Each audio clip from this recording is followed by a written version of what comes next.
बच्चों, आज की इस वीडियो में आपका बहुत बहुत स्वागत है। मैं आपको पढ़ा रही थी पाठ 17 वीर कुंवर सिंह, जिसपे मैंने आपको उसकी व्याख्या करके समझा दिया है पाठ को।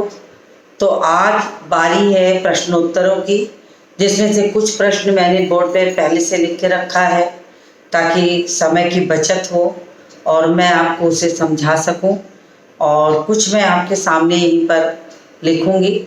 तो मैं सबसे पहले प्रश्न को पढ़ती हूँ, एक एक प्रश्न को, फिर आपको समझाऊंगी तो आपको उत्तर लिखना आएगा। तो पहला प्रश्न है निबंध से, जो मैंने यहाँ लिख भी दिया है कि पाठ 17 वीर कुंवर सिंह प्रश्नोत्तर निबंध से। तो मैं पहला प्रश्न पढ़ती हूँ कि वीर कुंवर सिंह के व्यक्तित्व की कौन कौन सी विशेषताओं ने आपको प्रभावित किया। ये इस पाठ के निबंध से का पहला प्रश्न है। इसका उत्तर इस प्रकार है, ध्यान से देखिएगा। वीर कुंवर सिंह एक महान और वीर योद्धा थे। उन्होंने 1857 में अंग्रेजों के खिलाफ युद्ध किया। उन्हें छापा मार युद्ध में महारत हासिल थी। जरूरतमंद गरीबों और निर्धनों की सदैव मदद किया करते थे। उनके मन में हिंदू और मुसलमानों में भेदभाव नहीं था। तो ये उनके व्यक्तित्व की विशेषताएं हैं कि वो हिंदू और मुसलमानों में भेदभाव नहीं करते थे। वो जरूरतमंद गरीब और निर्धनों की मदद करते थे। अंग्रेजों के खिलाफ हमेशा युद्ध करने को तैयार रहते थे। 1857 में उन्होंने विशेष रूप से अपनी योजना बनाई, और उन्हें जो युद्ध में सबसे बड़ी बात थी कि छापा मार युद्ध में महारत हासिल थी। तो ये इनके व्यक्तित्व की विशेषताएं हैं। तो इस तरीके से ये पहला प्रश्न हुआ। आप इसको अपनी कॉपी पर लिख लीजिए। फिर मैं आपको दूसरे प्रश्न पर लाती हूँ। दूसरा प्रश्न पढ़ती हूँ। कुंवर सिंह को बचपन में किन कामों में मजा आता था? उन्हें उन कामों से स्वतंत्रता सेनानी बनने में कुछ मदद मिली? तो देखिए, इसका उत्तर मैं आपको बताती हूँ है कि किन कामों में मजा आता था। तो उन्हें घुड़सवारी में मजा आता था, तलवारबाजी में मजा आता था, और यही सब चीजें जो उन्हें बहुत अच्छी लगती थी, वो सारी चीजें जब उन्हें बाद में जब युद्ध के लिए आए तो उनको युद्ध की तैयारी में भी इन सब चीजों का काम पड़ा, तो बहुत फायदा मिला उसका उन्हें। तो हम इसका उत्तर आपको बोल रहे हैं यहाँ पर कि वीर कुंवर सिंह को बचपन में किन कामों में मजा आता था, क्या उन्हें उन कामों से स्वतंत्रता सेनानी बनने में कुछ मदद मिली? तो वीर कुंवर सिंह को बचपन में पढ़ाई लिखाई से ज्यादा घुड़सवारी, तलवारबाजी तथा कुश्ती में आनंद आता था।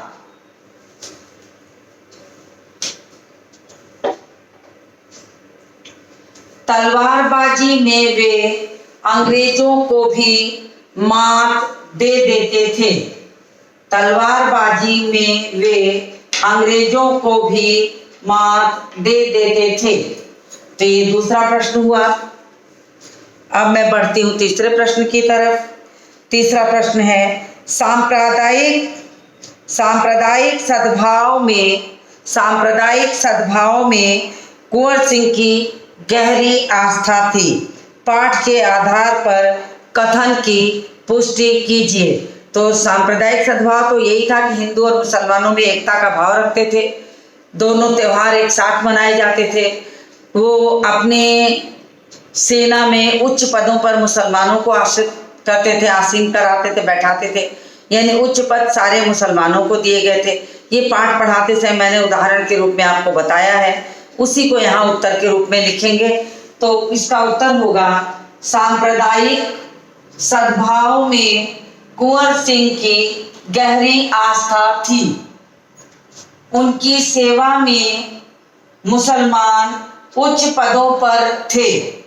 इब्राहिम खान तथा किफायत हुसैन, ये देखिएगा ध्यान से, किफायत हुसैन जैसे लोगों को उच्च पदों पर रखकर वे बिना भेदभाव के कार्य करते थे।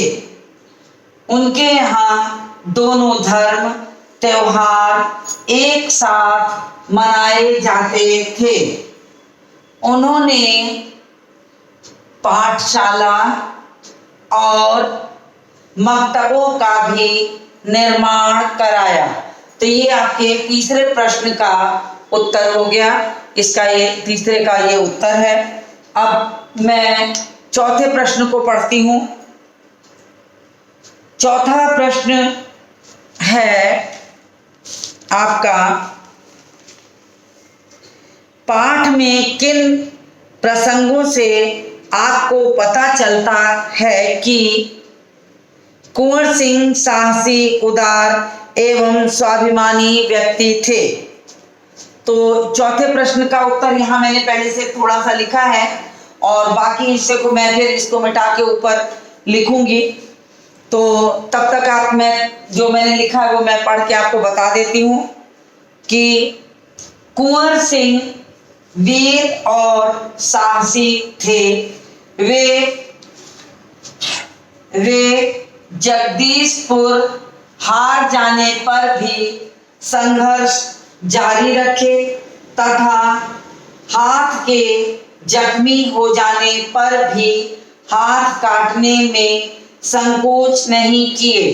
तो इतनी चीजें मैंने यहाँ लिखी हैं। इसके बाद के उत्तर को मैं अब ऊपर की ओर लिखूंगी और आपको मेरे साथ साथ इन प्रश्नों के उत्तरों को भी लिखते जाना पड़ेगा।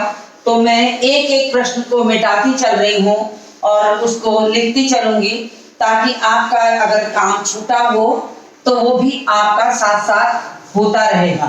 तो मैंने यहाँ पर लिख दिया है।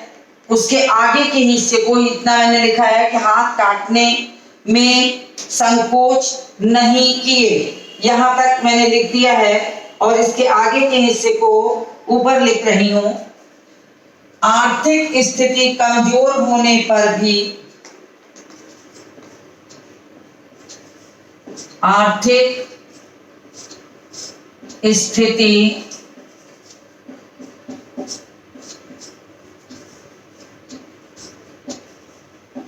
कमजोर होने पर भी वे आर्थिक स्थिति कमजोर होने पर भी वे निर्धनों की मदद सदैव करते रहते थे।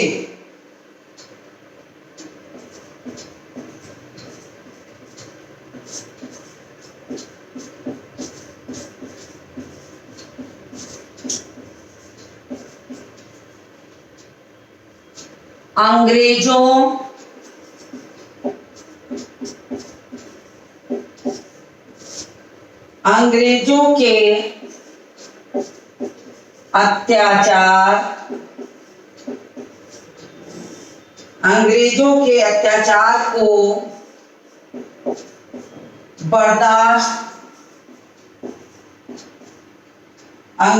के अत्याचार को बर्दाश्त न करके वे सदैव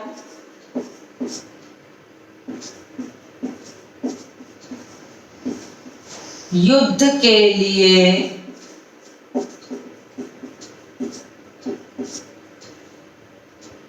तत्पर रहते। तो ये आपका यहाँ पर चौथा प्रश्न पूरा होता है और फिर मैं आपको पांचवा प्रश्न पढ़कर समझाती हूँ, फिर उसका उत्तर लिखवाऊंगी। तो पांचवा प्रश्न है आपका, आमतौर पर मेले मनोरंजन, खरीदारी एवं मेल जोल के लिए होते हैं। फिर से पढ़ती हूँ, प्रश्न को ध्यान से सुनिए।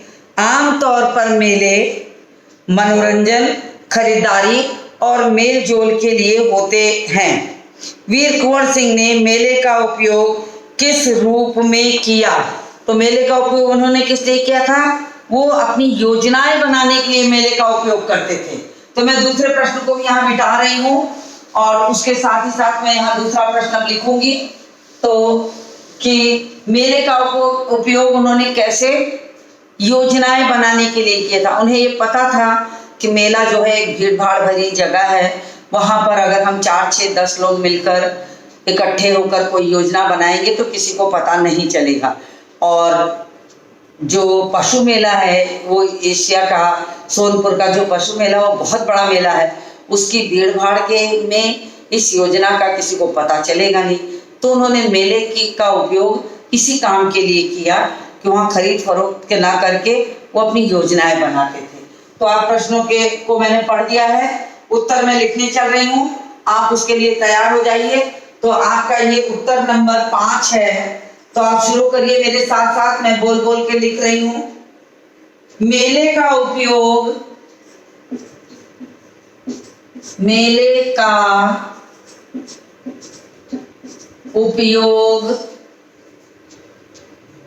खरीद फरोख्त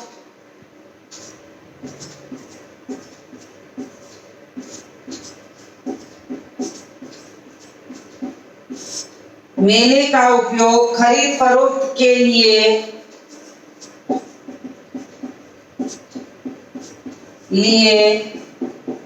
होता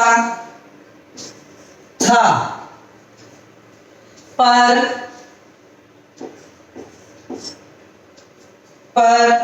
वीर कुंवर सिंह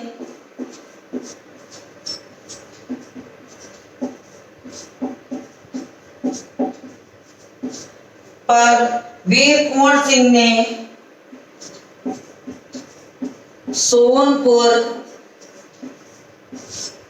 सोनपुर के मेले का उपयोग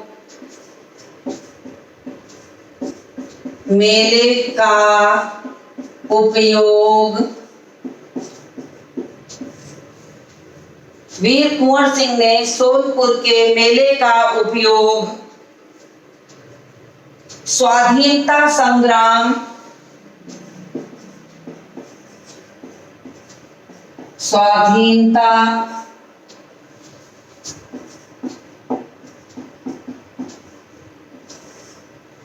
वीर कुंवर सिंह ने सोनपुर के मेले का उपयोग स्वाधीनता संग्राम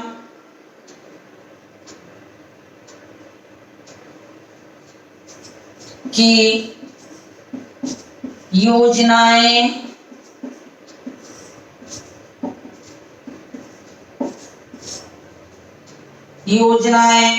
बनाने के लिए किया।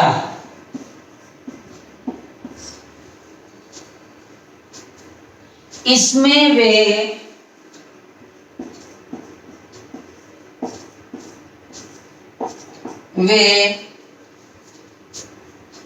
बैठकों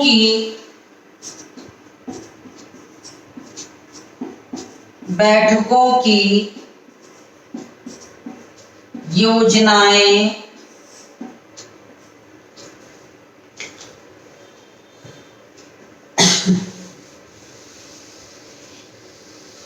मैं नीचे तक थोड़ा सा मिटा देती हूँ ताकि आपको अच्छे से दिखाई दे और आप लिख सकें अच्छे से। मेरे साथ साथ आप भी लिखते रहिए ताकि आपको आसानी से पूरा हो जाए। बनाने के लिए क्या, इसमें वे बैठकों की योजनाएं बनाते।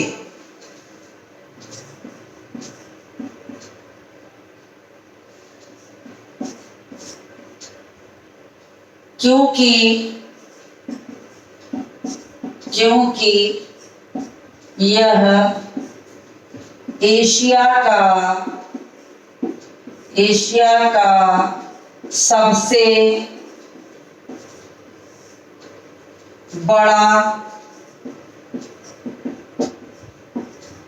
पशु मेला था।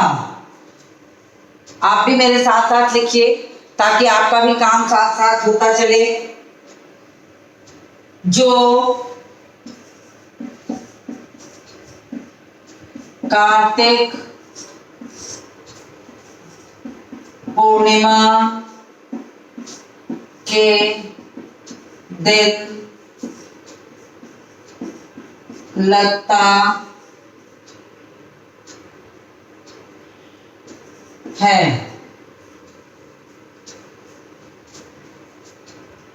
इसमें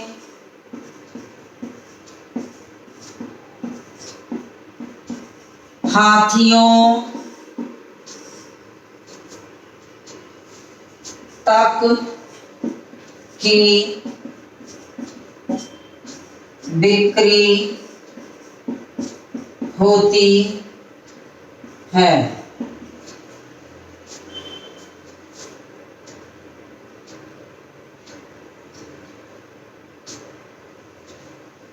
इसमें हाथियों तक की बिक्री होती है, परंतु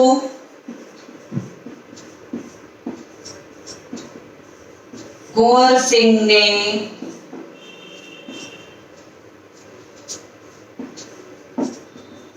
इसका उपयोग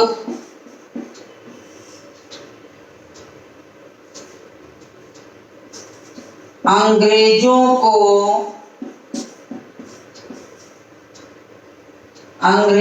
को चकमा देने के लिए किया।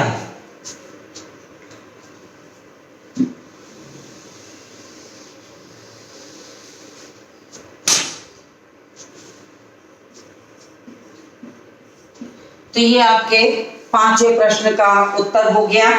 और अब मैं आती हूँ आपको निबंध से आगे के प्रश्नों को समझा देती हूँ, जिसमें जो जरूरी प्रश्न होंगे वो मैं आपको कराऊंगी भी, बाकी प्रश्नों को मैं समझा देती हूँ। तो निबंध से आगे का जो प्रश्न है वो है सन 1857 के आंदोलन में भाग लेने वाले किन्हीं 4 सेनानियों के पर 2-2 वाक्य लिखिए। तो बच्चों, आपने बहुत सारे इतिहास भी आपने पढ़ा है और बहुत सारे लोगों का नाम जानते होंगे, रानी लक्ष्मीबाई, मंगल पांडे, बहादुर शाह जफर, बहुत सारे हैं। आप किसी का भी 4-5 का नाम उठाइए और 2-2 वाक्य उनके बारे में लिख दीजिए। आपने पिछली कक्षा में रानी लक्ष्मीबाई भी पढ़ा था तो आप उसे भी लिख सकते हैं, मंगल पांडे का लिख दीजिए। तो इस तरीके से आप इसको होमवर्क समझ के करिए। इसके बाद इसमें जो दूसरा प्रश्न है वो मैं आपको बताती हूँ। 1857 के क्रांतिकारियों से संबंधित गीत उन विभिन्न भाषाओं और बोलियों में गाए जाते हैं, ऐसे कुछ गीतों को संकलित कीजिए। तो ये भी बच्चों कक्षा में कराने वाला प्रश्न नहीं है, ये आपकी पुस्तकालय फिलहाल इस समय बंद है, तो आपको ऑनलाइन यूट्यूब पर बहुत सारी चीज़ें ऐसे मिल जाती हैं कि आप इन कविताओं को पढ़ सकते हैं, लिख सकते हैं। तो आप इसको स्वयं करें। अनुमान और कल्पना की बात करते हैं। अनुमान और कल्पना का जो पहला प्रश्न है वो मैं पढ़ती हूँ। वीर कुंवर सिंह का पढ़ने के साथ साथ कुश्ती और घुड़सवारी में अधिक मन लगता था। आपको पढ़ने के अलावा और किन किन गतिविधियों या कामों में खूब मजा आता है, लिखिए। अब इन प्रश्नों को मैं कक्षा के दौरान कैसे कराऊं? ये सारे प्रश्न तो आपकी अनुभव की चीज है, अनुमान की चीज है, कल्पना की चीज है। तो आपको इसमें क्या लिखना है कि पढ़ने लिखने के अलावा आपको जिन चीजों में मजा आता है, आनंद आता है, उन चीज खेल में आता है तो आप किसी खेल का वर्णन करिए। तैराकी में आता है तो तैराकी में करिए, गीत में आता है, गाने के शौकीन है, गायन में, वादन में या नृत्य में, जिस भी कला में आप की शौक आप रखते हो उन चीज़ों को इसमें आप जोड़ सकते हैं, उन चीज़ों को इसमें लिखिए। तो ये सारी चीज़ें इसमें लिखी जाएंगी। तो ये प्रश्न आप अपने हिसाब से करिए। फिर मैं आगे भी देखती हूँ, जो प्रश्न आपका यहाँ कराने लायक होगा वो मैं करा दूंगी, और जिन प्रश्नों को आप स्वयं कर सकते हैं उसको आप खुद से परिश्रम करिए, ढूंढिए और लिखिए।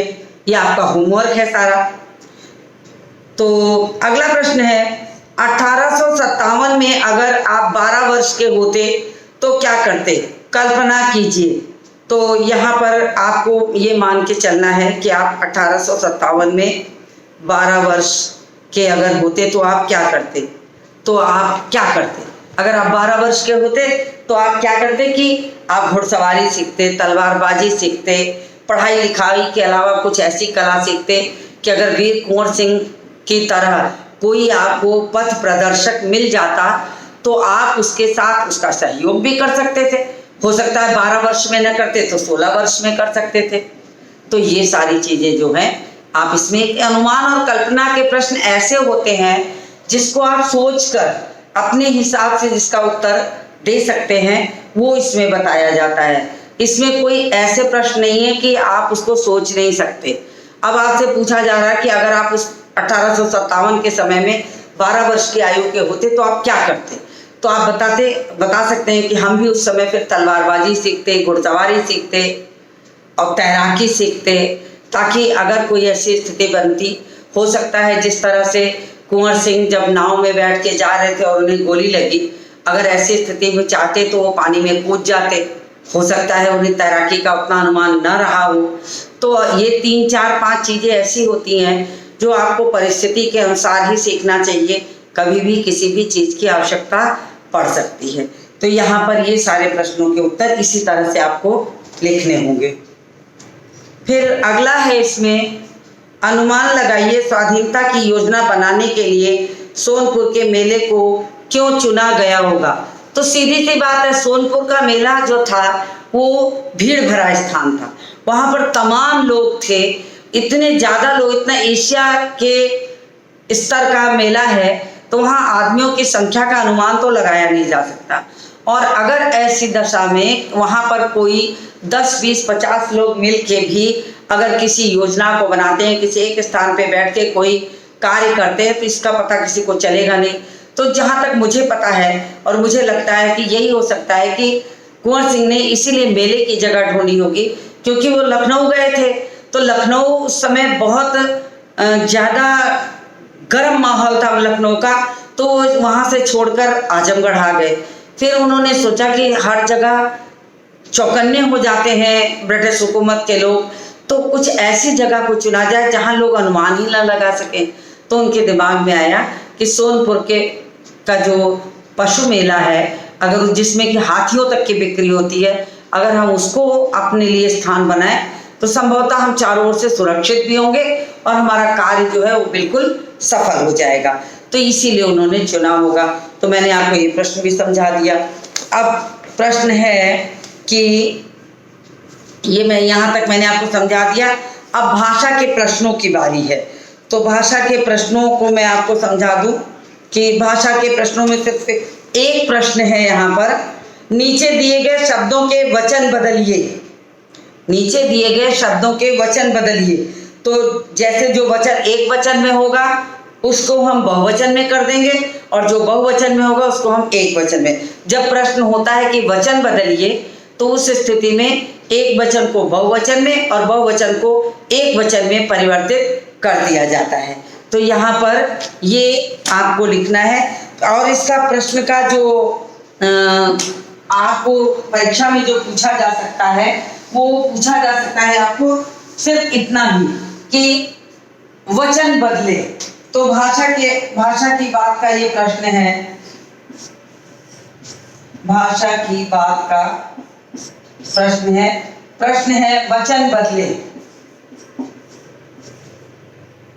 वचन बदले। अब मैं यहाँ लिखती चल रही हूँ, आप ध्यान से देखिएगा। जैसे दिया है नीति, तो हो जाएगा क्या, नीतियां। ये बिंदु लग गई तो चंद्र बिंदु के बाद ये हो गया नीतियां। फिर है जिम्मेदारियां, तो हो जाएगा क्या, जिम्मेदारियां का क्या हो जाएगा, जिम्मेदारी, जिम्मेदारी। फिर उसके बाद है सलामी। मैं इसे ऊपर लिख देती हूं, अन्यथा आपको ये दिखाई नहीं देगा,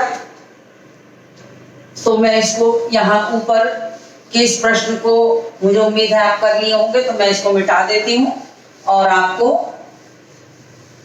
पांचवा प्रश्न भी मैं मिटा ही देती हूँ, क्योंकि काफी देर हो चुका है, आप इसे लिख चुके होंगे, तो तब मुझे लिखने में थोड़ी आसानी भी होगी और आपको समझ में आ जाएगा।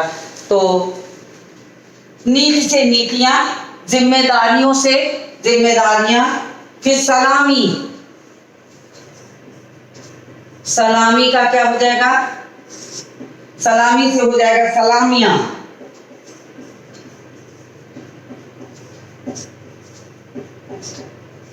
फिर है स्थिति,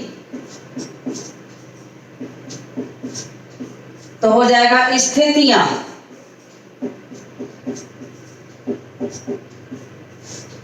फिर है आपका स्वाभिमानियों,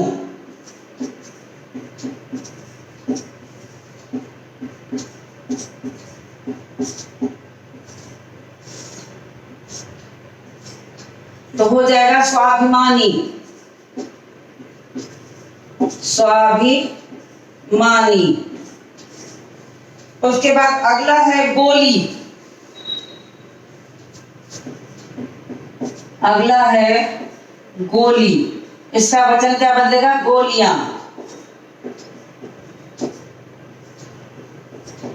तो देखिए ये यहाँ पर ये प्रश्न आपका हो गया। तो मैंने आपको यहाँ पाठ से भाषा के प्रश्न भी करा दिए। अनुमान और कल्पना के कुछ प्रश्न ऐसे थे कि जिसमें लिखने के लिए ऐसा कुछ नहीं था कि जिसको कि आप नहीं लिख सकते थे, तो ये इसको मैंने आपका होमवर्क बना दिया है, आप इसे होमवर्क के तौर पे करिए ताकि आपको वो आ जाए। और पाठ के सभी प्रश्न मैंने यहाँ पर कराए हैं, आपको किसी तरह की कोई परेशानी नहीं हो सकती है। लेकिन कभी कभी पाठ पर आधारित कुछ अन्य प्रश्न भी होते हैं जो बना करके या पाठ के बीच से पूछे जाते हैं, तो उसका भी उत्तर आपको आना चाहिए। इसलिए आप पाठ को हमेशा पढ़िए अच्छे से। पाठ को पढ़ेंगे तो आपको वो सारी चीज़ें अपने आप आ जाएंगी। आपको कुछ अनुमान के लिए मैं एक दो प्रश्न समझा देती हूँ। जैसे कुंवर सिंह के पिता के बारे में जानकारी दीजिए। कुंवर सिंह के पिता और माता का क्या नाम था, उनका जन्म कहाँ हुआ था, किस सन में वो लड़ाई के लिए उतरे, फिर कुंवर सिंह के पिताजी जो थे कहाँ के जमींदार थे। ऐसे बहुत सारे छोटे छोटे प्रश्न हो सकते हैं और इस पाठ में तो बहुत प्रश्न बन सकते हैं। तो आप इस पाठ की एक एक पंक्ति को दोहराइए, बार बार पढ़िए। अगर पाठ पढ़ेंगे तो आपको कठिनाई नहीं होगी और अगर पाठ छोड़ देंगे तो आपको दिक्कत होगी। एक अंक वाले, आधे अंक वाले जो प्रश्न उत्तर होते हैं वो आपको पाठ के बीच से दिए जाते हैं, जिसको कि आपको अपने अनुमान से करना चाहिए। बहुत बार बहुविकल्पी भी हो जाते हैं। जैसे अगर आपको प्रश्न में पूछा जाए इस पाठ में किस स्थान पर 1857 में भीषण विद्रोह नहीं हुआ, और उसके साथ हम ऑप्शन बना दें कि कानपुर, बुंदेलखंड, आजमगढ़, रोहिलखंड। अब आप उसका आंसर ढूंढिए कि किस में। इसी तरीके से हम लिखते हैं कि वीर कुंवर सिंह ने किस सन की लड़ाई में विशेष रूप से भाग लिया, 1857, 1957, 2000 या 1947। ऐसे ऐसे करके अगर हम लिख दें 3-4 सन, आप उसमें ढूंढिए। तो इस तरीके से आपको अभ्यास होगा और साथ ही साथ आपको ये भी पता चलेगा कि पाठ के बीच के जो प्रश्न होते हैं वो पाठों को याद करने भी मदद देते हैं। तो आप कोशिश करिए कि पाठों की रीडिंग, पाठों को पढ़ने का काम आप खाली समय में बैठ के करिए, उससे कई फायदे हैं। आपको पाठ तो याद होगा ही होगा, आपको लिखना आएगा, आपको स्पेलिंग आपकी मजबूत होगी, मात्राओं का ज्ञान होगा, आपकी पढ़ने की फ्लुएंसी जो है, लयात्मकता है, वो बहुत अच्छा होगा। तो उसको जितना पढ़ेंगे उतना ही आपके लिए फायदेमंद है। तो मैंने आपको यहाँ पर पाठ 17 पढ़ा दिया। पाठ 17 मैंने उसको अच्छी तरह आपको समझा दिया और मुझे उम्मीद है कि आपको समझ में आ गया होगा। कोई कठिनाई हो, किसी शब्द का अर्थ ना आया हो, या पाठ में कोई ऐसा प्रश्न आपके दिमाग में चल रहा हो कि जिसको आप पूछना चाह रहे हो, तो आप ऑनलाइन जो कक्षाएं चलती हैं या तो उसमें पूछिए या कमेंट बॉक्स में पूछिए, या किसी भी तरीके से रोज़ाना हम लोग ऑनलाइन कक्षाओं में मिलते हैं, आप वहाँ नोट करके आइए, मैं वहाँ आपके डाउट्स को क्लियर कर दूंगी, किसी भी तरह का होगा। लेकिन मेरा आपसे बहुत अनुरोध है कि आप वीडियो को बार बार देखें। अगर आप वीडियो नहीं देखते हैं तो आपको बताई गई चीज़ों का पता ही नहीं चलता है, और फिर आपको प्रश्नों के उत्तर लिखने में कठिनाई होती है, पाठ याद नहीं होता है। तो वीडियो देखिए और लेसन को पढ़िए, पाठ को पढ़िए, तब जाकर ये सारी चीज़ें आपकी अपने आप तैयार हो जाएंगी। तो मैं आज इस वीडियो को यहीं समाप्त करती हूँ, और ये पाठ भी आज यहाँ समाप्त हो गया है। तो मैं एक नए वीडियो के साथ, एक नए पाठ के साथ पुनः आपसे मिलती हूँ। तो आज इस वीडियो को यही समाप्त करती हूँ।